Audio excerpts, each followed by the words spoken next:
Hola a todos, continuamos con el desarrollo de la unidad dedicada a la Revolución Francesa. Hoy vamos a terminar el punto 2, en el que se narran los acontecimientos políticos de este periodo. Continuamos donde lo dejamos en el vídeo anterior y vamos a hablar ahora del gobierno de la Convención, que abarca desde 1792 a 1794.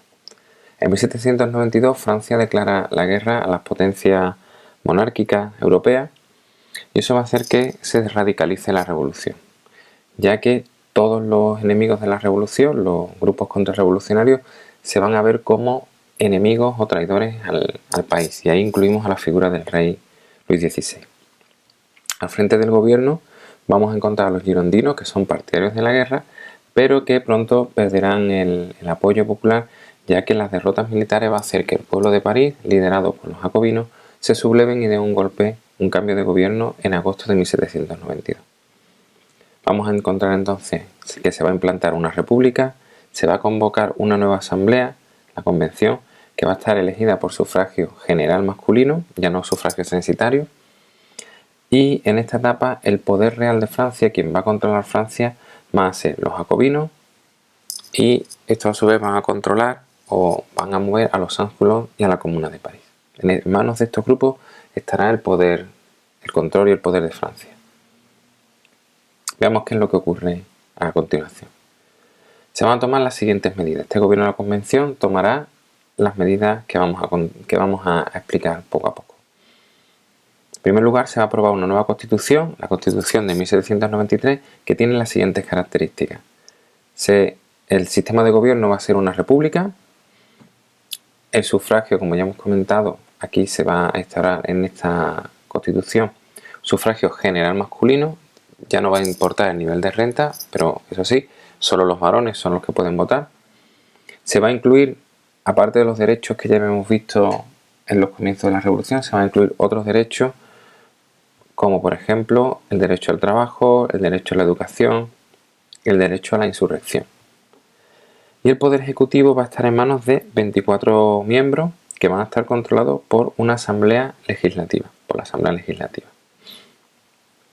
Se va a abolir la esclavitud también en las colonias y se va a introducir la figura legal del referéndum, es decir, que para problemas o para leyes importantes para el Estado se consultará al pueblo. Más medidas. Se van a adoptar una serie de políticas, una postura y medidas para luchar contra la traición al país, por lo que ya hemos visto de la guerra exterior y todo eso. Se va a crear un comité de salvación pública y un tribunal revolucionario que se van a dedicar a investigar y a juzgar esos delitos de traición. Esos delitos de traición van a estar duramente reprimidos con la pena de muerte y van a llevar a la guillotina. En primer lugar, vamos a ver que a la nobleza, al rey y a la reina serán acusados de traición y serán ejecutados.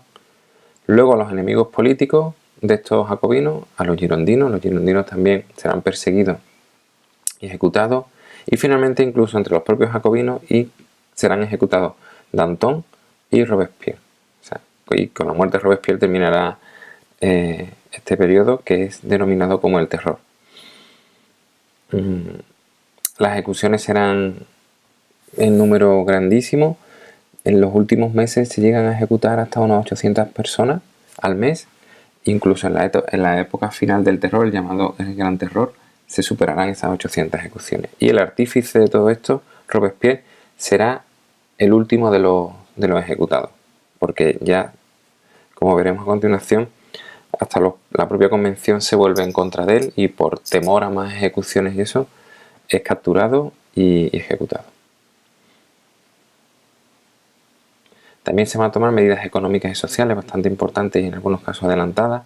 Se va a establecer un precio fijo del pan y de otros alimentos básicos para que nunca sean más caros de un determinado precio. Se van a requisar, se van a quitar bienes a la nobleza y se va a repartir entre la población más pobre. Se va a hacer un censo de pobres para contabilizar cuántas personas necesitadas hay y a las cuales se les va a ayudar. Y también se van a anular las deudas que los campesinos tenían con la nobleza. También es interesante, se van a tomar medidas religiosas y culturales. Se va a crear un culto oficial laico que con la idea de que sustituye a la Iglesia Católica, que será el culto a la razón y el culto al Ser Supremo. La educación primaria será obligatoria y gratuita. Y también es curioso, interesante, que se va a crear un calendario republicano.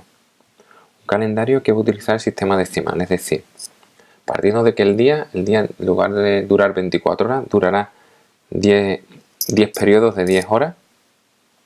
O sea, perdón, 10 periodos de una hora cada una, pero será equivalente a 2,4 horas nuestras. Es decir, el día se dividirá en 10 periodos que ellos llamarán horas. Luego, la semana desaparece como tal la conocemos nosotros, ya que los meses durarán 30 días divididos en 3 periodos de 10 días. Así que la idea del domingo como el día del Señor desaparece, serían 10 días, 10 días y 10 días formarían un mes. Y también es interesante que se abandonan todas las referencias religiosas. Los días, cada uno tendrán nombres propios, sin referencia a santos ni nada de eso. Y las fiestas religiosas también desaparecerán. Los nombres de los meses aludirán a fenómenos tanto meteorológicos como de la agricultura.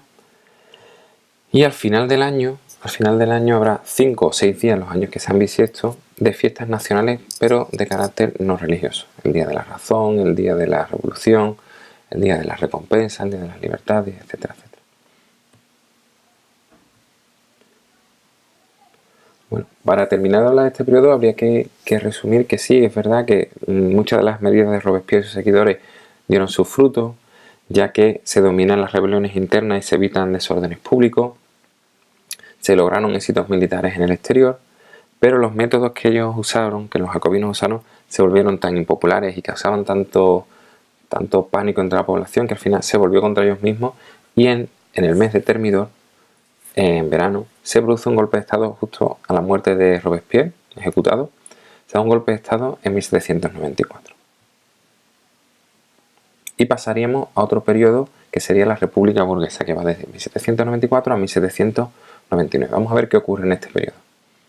Pues tras este golpe de Thermidor que hemos comentado, la burguesía que había tenido el poder en los primeros pasos, los primeros momentos de la revolución, van a volver a tomar el poder. Es decir, la burguesía que controló la Asamblea Constituyente cuando se separaron de los Estados Generales, ese estrato social es el que va a volver a tomar el poder.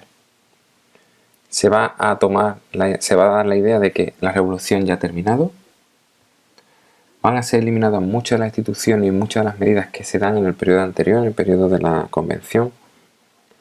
Y se va a aprobar una nueva Constitución, la Constitución de 1795, que de nuevo es por sufragio censitario, incluso más restringido que en 1791. El poder legislativo va a estar en manos de 2 asambleas o 2 cámaras en lugar de una, como en el periodo anterior, que esas 2 asambleas van a ser el Consejo de los 500, que son miembros elegidos por sufragio censitario. Estas personas van a proponer leyes que la otra cámara, el Consejo de los Ancianos, que son elegidos por el Consejo de los 500, va a aprobar esas leyes. Es decir, el Consejo de los 500 propone las leyes y el Consejo de los Ancianos las aprueba. Y el Poder Ejecutivo va a caer en 5 personas, va a recaer en 5 personas, 5 miembros que van a formar lo que se llama el directorio. Y esos miembros van a ser elegidos por los miembros del Consejo de los 500 y del Consejo de los Ancianos. Si vemos, está todo más controlado, todo menos... Es más complicado las leyes porque hay que proponerlas, pero luego un grupo más selecto que no es elegido directamente por el pueblo las tiene que votar. Y luego no hay un solo miembro, una persona encargada del Poder Ejecutivo, sino está repartido entre 5 miembros. Veamos algunos de los acontecimientos que ocurren en este periodo. Van a continuar las guerras de Francia contra las potencias europeas, cada vez con mayor éxito. Se va a reprimir, por un lado, a las masas populares revolucionarias, a los extremistas de izquierda, a los jacobinos, a los sans-culottes y también a los extremistas de derecha, a los contrarrevolucionarios, a los monárquicos. Se va a atacar tanto a un extremo como al otro extremo. Y las políticas, este tipo de políticas que va a llevar el directorio, va a ser apoyado en gran medida por los militares del nuevo ejército francés, que ya comentaremos un poco más adelante algo de este nuevo ejército. Pero curiosamente uno de esos miembros de ese ejército, uno de los miembros con más éxito, Napoleón Bonaparte, va a ser el que dará un golpe de estado el 18 de Brumario y acabará con este periodo. Vamos a hablar ahora de la figura de Napoleón Bonaparte, que nace en 1769 y fallece en 1821. Napoleón nace en Córcega, es corso, y consigue un rápido ascenso militar gracias a las victorias que consigue defendiendo la revolución y contra los enemigos de Francia. Tras dar el golpe de estado es nombrado cónsul, posteriormente es nombrado cónsul vitalicio y finalmente se corona emperador en 1804. Gracias a las victorias del ejército y al poder que consigue, se va a convertir en árbitro de Europa, es decir, va a controlar la política, en muchos casos la política de Europa y de muchos de los países que forman el continente europeo por aquella época. En 1814 es derrotado y es deportado a la isla de Elba, aunque se escapa y vuelve a tomar el control de Francia en lo que se llamaba el gobierno de los 100 días. De nuevo vuelve a ser derrotado y otra vez deportado a Santa Elena, donde muere en 1821. Bien, pues veamos el gobierno de Napoleón, que va de 1799 hasta 1815. Pues Napoleón va a crear un nuevo sistema de gobierno en el que va a mezclar dos ideas o dos planteamientos distintos. Por un lado, ideas revolucionarias y por otro lado, elementos más tradicionales, como por ejemplo el que se haga nombrar emperador, el que se va a crear una nueva nobleza y que va a intentar instaurar una dinastía de gobernantes tanto en Francia como en varios países, como por ejemplo en España, en Italia. En otros países colocará personas de su familia al frente del gobierno de esos países. ¿Cuáles fueron los máximos logros de Napoleón? Pues va a crear nuevas instituciones, por ejemplo va a crear el Banco de Francia, va a imponer una única moneda para todos sus territorios, el franco, lo cual facilitará el comercio, el intercambio, etc. Y dará la idea de unidad. Unificación de la legislación, igual, una misma ley para todos los territorios. Se va a crear el Código Civil, algo importante y que trasciende en el tiempo, ya que va a ser modelo para modelos de legislación de otros países con posterioridad. Se va a establecer una administración profesional y controlada desde el gobierno. Se va a reformar la enseñanza pública.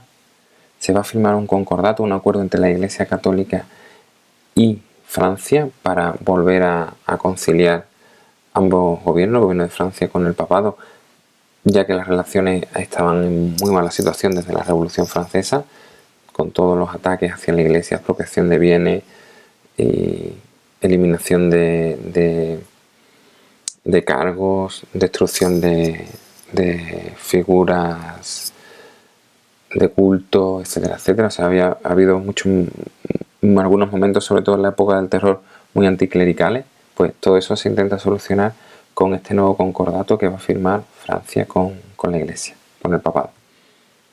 Se van a propagar las ideas y los logros de la revolución por Europa. Por un lado, los gobiernos que va a establecer Napoleón, también por alianzas que se van a formar, alianzas entre Francia y otros países, y por minorías ilustradas que en esos otros países van a ver con buenos ojos los ideales revolucionarios y van a apoyar estas nuevas ideas. Bueno, y hasta aquí llegaríamos al final del punto 2 y terminaríamos, como hemos dicho, con el desarrollo de los acontecimientos políticos relacionados con la Revolución Francesa como tal.